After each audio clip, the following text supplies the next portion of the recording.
하나님, 사람이 떡으로만 사는 게 아니요 하나님 말씀으로 산다 하시며 주신 그 말씀 앞에 있습니다. 오늘도 그 말씀을 주시고 주신 말씀으로 살게 하옵소서.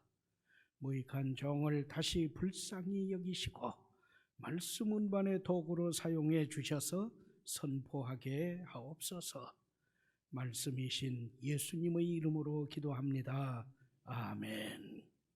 아멘.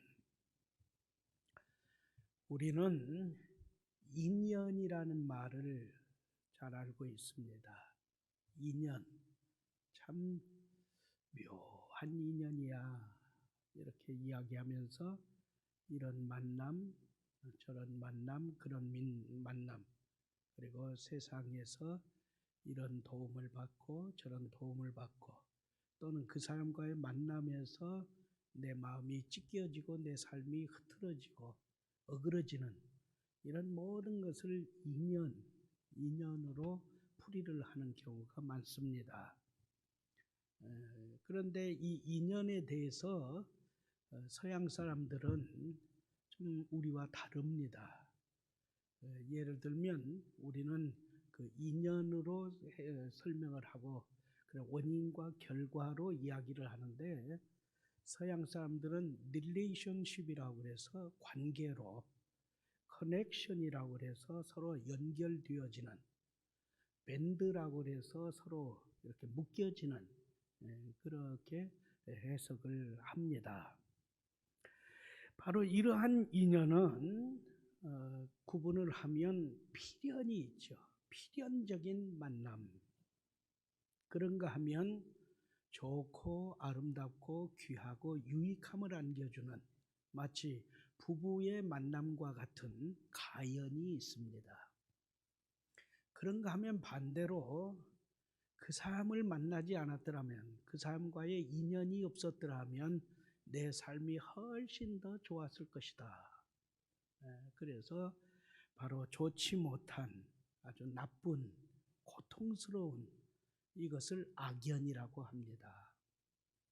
여기에 대해서 긴 설명을 드릴 생각은 없습니다. 바로 이와 같은 필연과 가연과 그리고 악연 가운데 오늘의 말씀 가운데 나타나는 아그리빠 왕, 이 사람과 교회, 이 아그리빠 왕의 가문과 복음, 더 넓게 하면 예수님과 복음과 교회, 거기에 아그리빠 왕의 가문, 이의 그 악연에 대해서 우리가 다시금 오늘 말씀에 담겨진 교훈을 생각하려고 합니다. 아주 악연이거든요. 그런데 결론부터 말씀드리면 예수님과 악연이다, 복음과 악연이다, 교회와 악연이다. 그러면 누가 깨지는 거예요? 누가 망하는 거예요? 누가 빨리 그 악연의 관계를 끊고 고리를 끊으면서 돌이켜야 사는 거예요? 오늘 말씀을 통해서 다시금 여러분들이 확고히 정립이 이루어지는 믿음 생활로 무장되기를 원합니다. 지난 주일 23일 주일까지 공부한 내용을 복습합니다. 대적은 끈질겼습니다. 2년 동안, 2년이 지났는데도 여전히 다윗을 죽이려고 하는 마음, 다윗을 죽이려는 그 수단과 방법, 다윗을 죽이기 위해서 노심초사하며 노리는 노림수 전혀 바뀌지 않았습니다. 오히려 더 집요해졌어요. 오히려 더 고래의 힘줄보다 더 세졌어요. 결행할, 다윗을 죽이는 그 일을 더 아주 교묘한 수법으로 2년 동안이나 계속 지속하면서 틈을 노리고 있는 거예요. 그게 대적의 모습이었다 배웠습니다. 이러한 대적들을 보면서 제지하는 것이 아니라 좀 더 베스도는 오히려 그들의 환심을 얻으려고 사도 바울을 예루살렘으로 옮겨서 재판을 받자고 꼬드겨요. 자꾸 그렇게 몰아간단 말이죠. 그러나 바울은 분명히 대답합니다. 나는 하나님의 말씀, 교회 중심의 신앙생활, 그리고 국가, 법, 이 세 가지 영역, 하나님의 말씀, 교회 중심의 신앙생활, 그리고 국가, 법, 이 세 가지 영역에서 무죄합니다. 떳떳합니다. 그런데 나를 해코지 하려고 하는 사람들 거기에 편들어서 예루살렘을 천부장의 도움으로 피해서 내가 암살당할 위기에서 벗어나 이 가이사랴에 왔는데 다시 나를 사지 예루살렘으로 몰아가고자 합니까? 그래서 나는 하나님께서 내게 주신 달란트, 나에게 주신 특권, 로마 시민권자로서 나의 모든 재판은 황제에게 재판을 받겠다고 상소합니다. 이제부터는 총독이라 할지라도 나를 재판할 수 없습니다. 내가 황제에게 상소했기 때문입니다. 이게 로마법이에요. 국가법이에요. 이를 누구보다도 잘 알고 있는 총독 벨릭스는 12절에서 선언합니다. 그 재판의 재판관으로서 선언하는 거죠. 바울, 그대가 황제에게 상소했으니 내가 이제 당신을 황제에게 보내주어 재판을 받게 해주겠다. 여기까지 지난 주일 배웠습니다. 오늘 이 말씀 12절에서 13절까지는 며칠이 지납니다. 이 며칠 동안에 총독은 머리가 지끈 아픈 거예요. 왜요? 로마 시민권자인 바울이 황제에게 재판을 받겠다고 상소했기 때문에 바울과 함께 바울의 이 재판권 내용을 다 기록해서 황제에게 보내줘야 하는 거예요. 그래서 지금 바울이 어떤 죄를 지었고 어떤 과정에서 황제에게 재판을 받게 되는 것인지 그 모든 내용을 다 이게 지금 기록해 나가는데 이게 문제라는 거죠. 왜요? 잠시 후에 우리가 상고하겠지만 바울이 지금 재판을 받는 것은 로마 법에는 아무것도 없어요. 로마 총독으로서 로마의 그 총독으로서 재판을 진행하면서 자기가 가지고 있고 자기가 판단하는 걸로 하면 바울은 무죄예요. 그런데 자기가 지금 재판을 유대인들의 환심을 사기 위해서 조금 삐끗한 것 가지고 바울이 안 되겠다 해서 황제에게 직소했단 말이죠. 그럼 황제에게 재판을 받는 그 모든 보고서를 넣어서 재판을 받게 해야 하는데 그 내용이 아니란 말이죠. 만일에 황제가 받아보면 자기를 불신할 게 뻔해요. 이야, 이것은 유대인들의 종교에 얽힌 설킨 일이잖아. 이것까지 황제가 재판을 해야 한단 말이냐. 총독이면서 이렇게 할 수 있어요? 자기를 비판하고 자기를 책망할 게 뻔해요. 그래서 어떻게 조서를 꾸미할까 하고 있는 그때에, 며칠을 끙끙 앓고 있는 그때에 아그리빠 왕이 왔다는 거예요. 자기의 총독 부임을 축하하기 위해서 찾아왔다는 거예요. 그래서 총독 베스토는 아그리빠 왕이 왔다고? 그에게 도움을 받아야겠다. 그에게 조언을 드려야겠다. 그래서 아그리빠 왕을 만나게 됩니다. 그것이 14절 이하의 말씀입니다. 자, 이제부터 오늘의 말씀을 진행합니다.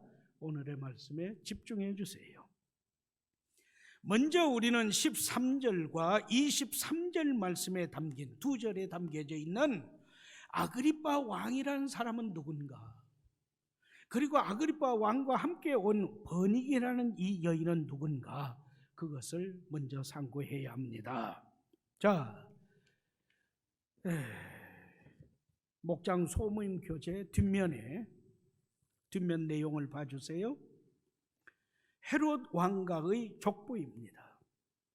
아그리빠는 성경에 아그리빠라고 하면 되어 있는데 사실은 헤롯 아그리빠 2세입니다. 자, 뒤에 보죠. 보세요. 헤롯 아그리빠 왕가의 족보는 이렇습니다. 제1대 헤롯은 대헤롯이라고 합니다. 그 밑에, 도표 밑에 제1대 동그라미 1번 대헤롯은 괄호 1번 헤롯 왕가의 시조입니다. 이 사람은 예수님의 탄생 때 베들레헴 지경 2살 아래 남아를 학살한 사람입니다. 예수님을 유대인의 왕이라고 동방 박사들이 말하니까 아니 내가 유대인의 왕인데 영모한다는 것인가 해서 묻고 따지다가 베들레헴 지경 2살 아래 남자아이들을 다 죽였잖아요.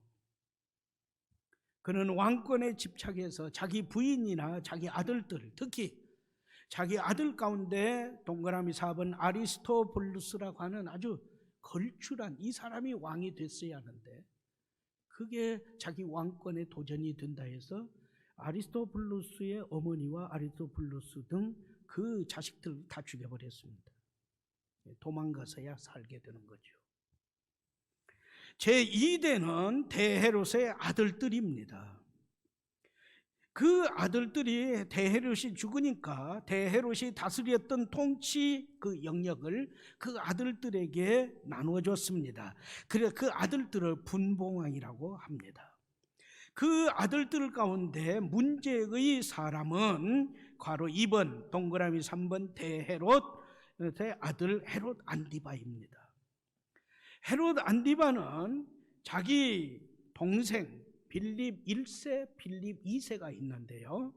빌립 1세의 아내 헤로디아와 눈이 맞아가지고 제수씨를 눈이 맞아가지고 도망쳐버렸어요. 불륜을 전한 거죠. 이를 책망한 세례 요한을 죽인 겁니다. 그러니까 아버지는 대헤롯은 예수님 탄생했을 때 예수님 거기에 오해를 해가지고 아기들을 죽였고, 그 아들은 선지자, 예수님 앞서 온 선지자 세례 요한을 죽인 겁니다. 그 다음에 3번 제3대 헤롯 아그리빠 1세입니다. 동그라미 8번. 이 사람은 대헤롯의 손자입니다. 그리고 아리스토블루스 그의 아들인데 도망쳐서 살아남은 사람입니다. 그는 우리가 잘 아는 대로 사도 야고보, 괄호 3번 사도 야고보를 칼로 목베어 죽였고 베드로를 감옥에 가두고 6월절이 끝나면 죽이려고 했다가 천사가 탈출시켜줘서 무산된 경우죠. 그는 44년에 그러니까 34살 때인데 백성들 앞에 나타나서 일장 연설을 하니까 백성들이 환호하며 갈채를 보내요. 그러면서 임금님은 신이십니다. 하나님이십니다. 죽여서요. 그러니까 우쭐해가지고 하나님 행세합니다. 그러다가 우리가 사도행전 12장에서 상고한 대로 하나님께서 천사를 보내 치시니까 그 헤롯 아그리빠 1세 뱃속에 들어있는 충이 벌레가 아그리빠의 내장, 이 창자, 이것을 장을 씹어서 급사합니다. 그 자리에서 죽습니다. 하나님이시다고 하니까 하나님이 흉내 내다가 그 자리에 콕콕 걸어져서 죽은 거예요. 그러자 그의 아들 4번째 제4대 헤롯 아그리빠 2세가 왕이 됩니다. 그리고 지금 사도 바울을 재판하게 되는 겁니다. 다 예수님과 예수님 앞서 보낸 선지자 세례 요한과 그리고 교회의 사도들, 그리고 지금 사도 바울, 사도들을 죽이고 감옥에 가두고 재판하는, 여기에 다 걸려 있어요. 버니게라고 하는 이 여인은 우리가 도표에 12번 버니게가 나오듯이 바로 헤롯 아그리파 1세의 큰딸입니다. 동생은 총독 벨릭스의 아내였던 두루실라. 이렇게 되는데 이 여인도 참 많은 파란만장한 그 생활을 하게 되죠. 어느 정도 파란만장한 생활이었는가? 그것은 참 나중에 결혼 생활이 원만하지가 못했어요. 그래서 결혼과 이혼, 이혼과 결혼, 그것을 계속 반복하는 사람들이죠. 그런 얘기는 잠시 덮어두고요. 결론 부분이죠. 이처럼 어린아이건 선지자건 사도건 하나님의 교육은 모든 사람들을 마음대로 죽여요. 근친산간 그런 비난의 대상이 되었어요. 그래서 나중에 우리가 맨 밑에 줄 4번 헤롯 아그리파 2세 때 나오는 그 맨 밑에 보면 알지만 바로 이번 주후 66년부터의 반란에서 주후 70년 로마 티투스 장군에게 진압된 후 로마 정부가 헤롯 아그리파 2세의 그 통치에 불만을 품고 거의 폐위 수순을 밟습니다. 왕권의 실세를 다 뺏어버려요. 유명무실한 왕권이 돼요. 그래서 맨 밑에 줄 4대 후 헤롯 아그리파 헤롯 가문은 망합니다. 없어져 버려요. 소멸되어 버려요. 그래서 출애굽기 20장 6절 말씀, 10계명의 제2계명을 통한 교훈과 경고의 성취죠. 나를 미워하는 자의 죄를 갚되 아버지로부터 아들에게로 3대 4대까지 이르게 하리라. 그리고는 망하는 거죠. 그러므로 너는 말씀대로 순종하라. 너의 자녀들, 너의 손주들, 너의 증손주들, 그들을 지키는 부모, 조부모가 되어라. 그리하면 훗날에 너의 자손이 감사하는 부모, 감사하는 조부모가 되리라. 할렐루야. 두렵고 떨리는 말씀이죠. 여러분이 집에 가서 오늘 남은 시간도 TV 보실 것이 많겠지만은 그래도 꼭 살펴보세요. 맞춰보세요. 가문은 지켜야 할 거 아니에요. 자식들이, 손주들이, 부모인, 조부모인 나로 인해서 하나님이 주시는 복을 받고 은혜를 받고 삶이 더 풍성한 든든히 세워지는 가문을 이루게 해야 할 거 아니에요.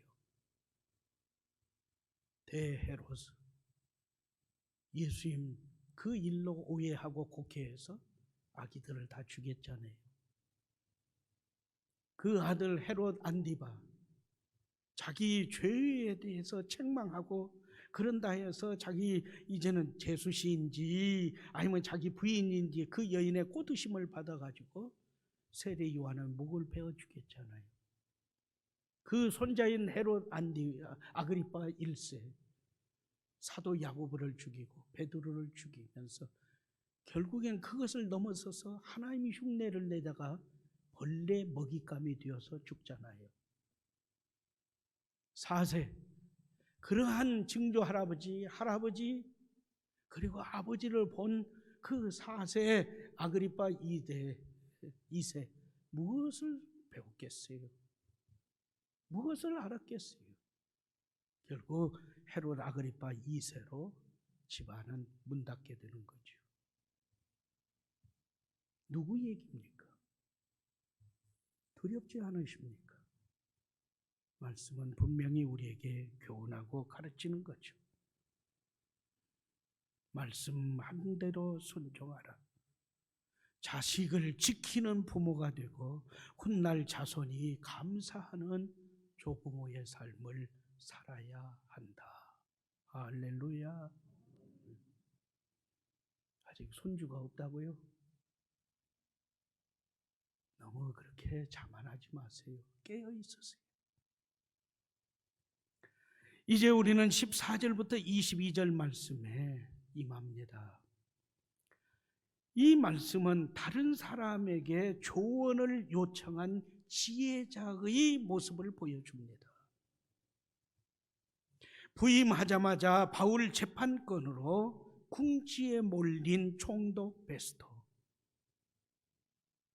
부임하자마자 사흘째 되는 날 예루살렘에 갔다가 종교 지도자들에게 바울을 죽여달라는 그 재판을 열어달라는 그 말을 듣고 엄청난 부담을 느껴서 재판을 진행하다가 실상을 보니 무죄자예요. 그러나 여기에서 바울을 석방하자니 자기 정치적인 그 통치 세력의 반발이 있겠고, 죽이자니 로마 총독으로서의 자존심이 상하고 로마 법을 어기는 것이고, 그런데 이 죄수가 황제에게 상소하니 더 겹친 격이죠. 덮친 격이 되는 거죠. 어떻게 해야지? 이러한 데에 아그리파 2세가 방문했다는 거죠. 아그리파 2세는 로마 황제가 인정한 사람입니다. 그래서 자그마치 8개 지역의 통치권을 줬어요. 우리로 말하자면 전라남도, 전라북도, 제주도, 경상남도, 경상북도, 강원도, 경기도 8개의 도를 다스리는 그러한 통치자가 된 거예요. 나아가서 예루살렘 성전의 후견인으로 삼았어요. 그래서 예루살렘 성전의 창고를 마음대로 할 수 있는 사람이에요. 뿐만 아니라 제사장들의 모든 삶을 자기가 관할할 수 있게 했어요. 심지어는 아그리파 2세에게 대제사장을 임명할 권세, 그리고 대제사장을 파면할 권세까지 준 거예요. 그러니까 총독 베스토가 생각할 때 이 아그리파 2세에게 물으면 뭔가 대답이 나오겠다, 뭔 대책이 나오겠다. 그래서 아그리파 2세를 앉혀놓고 바울을 위한 재판을 또다시 속게 한 거예요. 우리가 볼 때 말도 안 되는 얘기지만 그래도 여기에서 말씀의 교훈과 증언을 배워야 합니다. 예수님께서 이 땅에 계실 때 이렇게 탄식하셨어요. 불신자들이 빛의 자녀들보다 더 지혜롭다. 그러면서 탄식하셨어요. 그리고 교훈하셨어요. 불신자들이 빛의 자녀들보다 더 지혜롭도다. 그러므로 너희는 물으라. 구약 성경에서는 내위 사람에게 물어라, 하나님 말씀을 가르치는 내위 사람에게 물어라, 제사장에게 물어라, 재판장에게 나가서 물어라. 그들이 너에게 가르치고 그 가르침을 배워라 그랬어요. 계속해서 말씀은 교훈합니다. 너의 아버지에게 물어라, 어른들에게 물어라, 선지자에게 물어라. 그들이 너희를 가르치리라. 그리고 하나님께서 최종적으로 이렇게 말씀합니다. 너의 하나님 여호와께 물으라. 특히 너희 중에 누구든지 지혜가 부족하거든 모든 사람에게 후히 주시고 꾸짖지 아니하시는 하나님께 구하라. 그리하면 주시리라. 아멘. 물으라는 거죠. 물으라는 것이죠. 교회 어린들에게 물으세요. 하나님 말씀을 통해서 하나님께서 무엇을 말씀하시고 교훈하시고 원하시는 것이 무엇인지 하나님 말씀에 물으세요. 무릎을 꿇고 하나님께 기도하는 그 기도 생활 중에서 하나님께 물으세요. 다른 사람들의 도움과 조언을 물으세요. 그래서 말씀이 교훈한 대로 나의 부족과 나의 무능을 채워야 한다. 그리고 내 삶에 부딪혀서 나를 짓누르는 모든 문제들을 타개하는 하나님의 사람으로 세움을 힘입어야 한다. 할렐루야. 문제에 막혀 있습니까? 심히 어렵습니까? 물으세요. 기도하세요. 기도해 달라고 요청을 하세요. 부끄러운 것이 아닙니다. 말씀의 교훈입니다. 이제 우리는 24절부터 27절 말씀, 오늘 말씀의 핵심 부분으로 들어갑니다. 곧 악인이 무죄한 성도를 재판하는 모습을 통해서 우리에게 주신 말씀입니다. 자, 성경으로 들어가야 합니다. 예수님께서 세상에 계실 때 겪은 모순을 말씀은 계속해서 오늘의 우리도 그렇게 당한다는 것이죠. 자, 18절 말씀입니다. 베스도가 실토해요.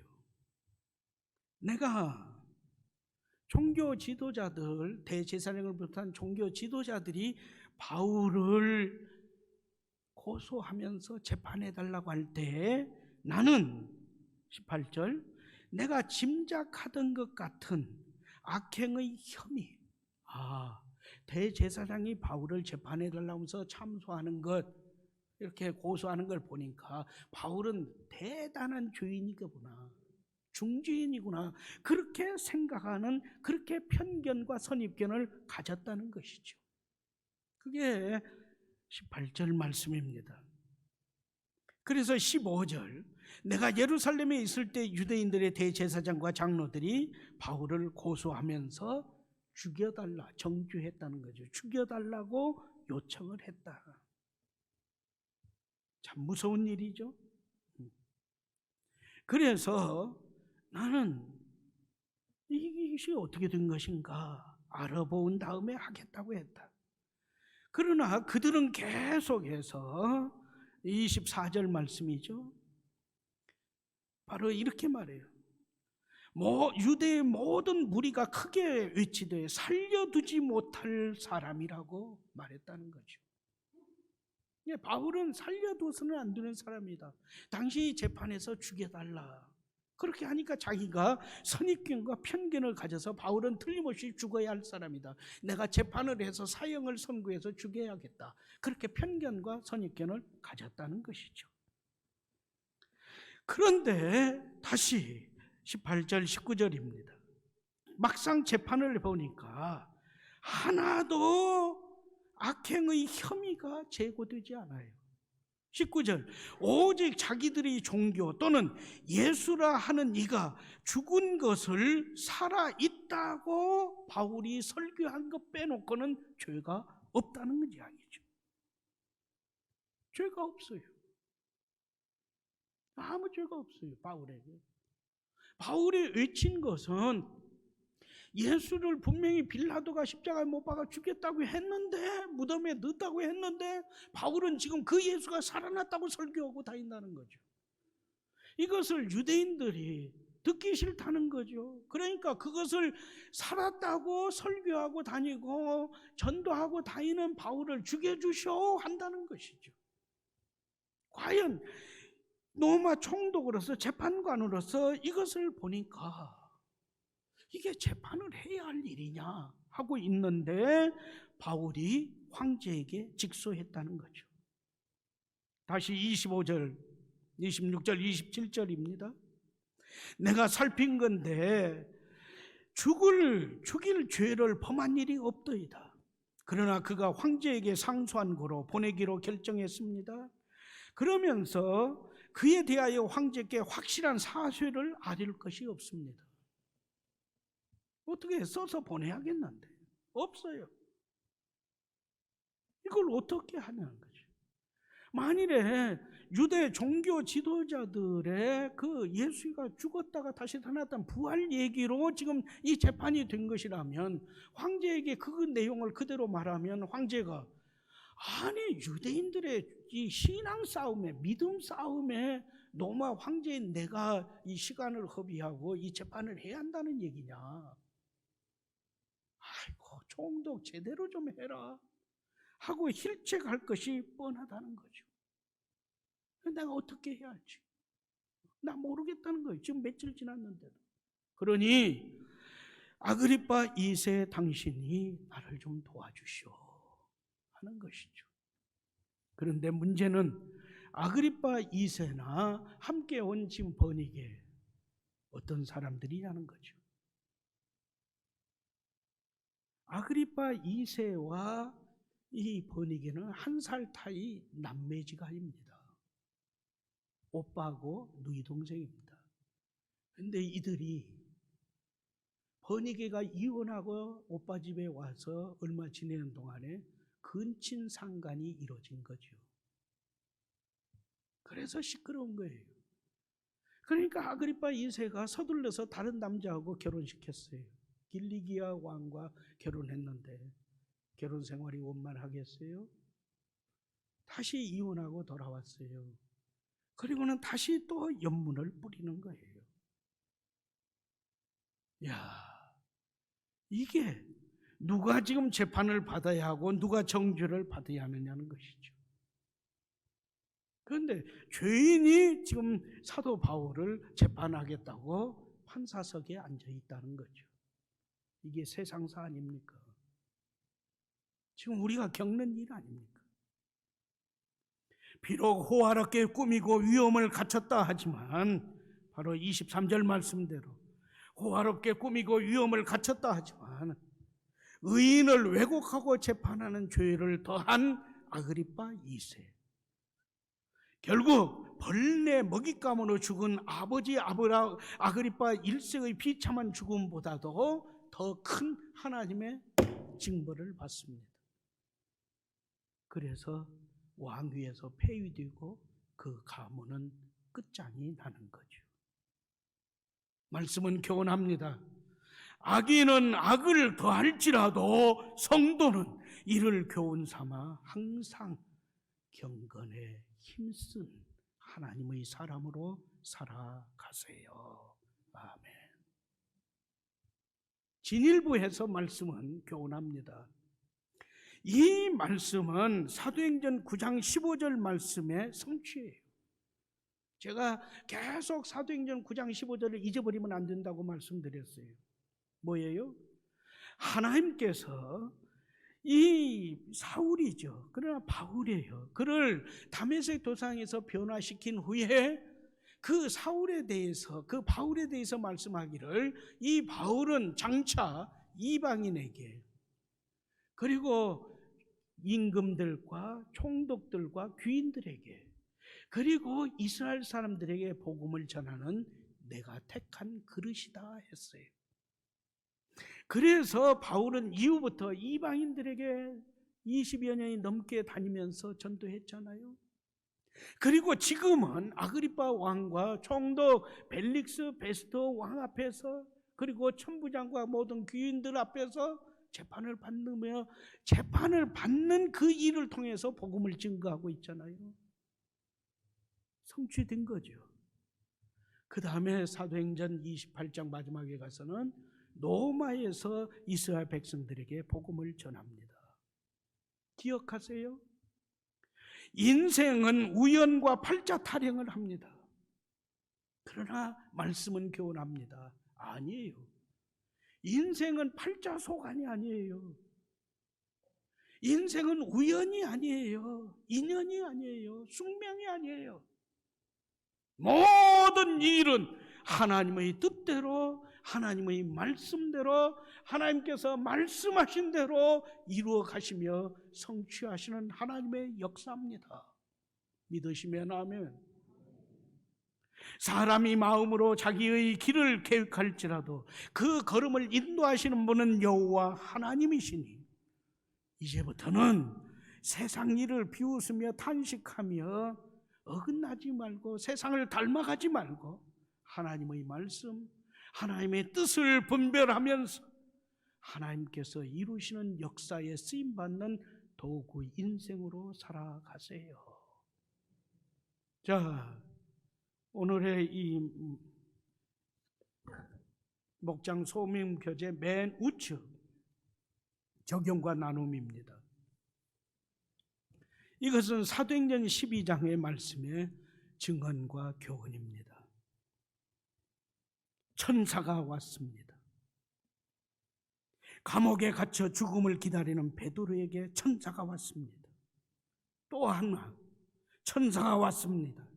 사람들이 신이십니다. 환호와 괄치를 보내는 헤롯 왕에게 천사가 왔습니다. 천사가 쳤습니다. 쇠사슬에 묶여 두 군인 틈에서 잠자고 있는 베드로의 옆구리를 천사가 쳐서 깨웠습니다. 한편 영광을 하나님께 돌리지 아니하고 자기가 하나님인 채 했던 헤롯 아그리파 1세의 장기를 천사가 쳤습니다. 그러니 죽었습니다. 갈렸습니다. 천사가 구원하기 위해 찾아와 쳤던 베드로는 살았습니다. 오늘날까지 우리에게 본이 됩니다. 그러나 천사가 심판하기 위해 찾아와 쳤던 헤롯은 죽었습니다. 그것도 벌레에게 먹혀서 벌레 먹잇감이 되어서 죽었습니다. 말씀은 교훈합니다. 이 교훈은 간단합니다. 이 교훈은 단순합니다. 이 교훈은 결코 복잡하지 않습니다. 기억하세요? 예수님 안에서 예찬 이사동 하나님을 사랑하고 하나님의 사랑을 받으면서 모든 일에 합력하여 선을 이루는 성도의 삶을 사는 성도는 베드로의 삶을 누려서 삽니다. 그러나 성도를 해치고 교회를 해코지하고 하나님께 영광을 돌리지 않고 하나님의 행세를 하면 헤롯처럼 죽습니다. 헤롯 가문처럼 망합니다.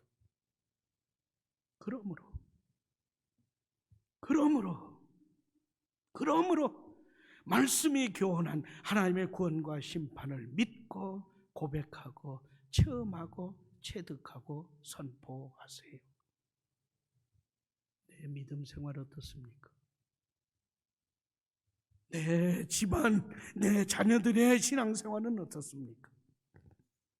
예수님과 교회와 선교의 관계에서 회방꾼이, 구경꾼이, 말쟁이, 아니면 일꾼, 어떤 것입니까?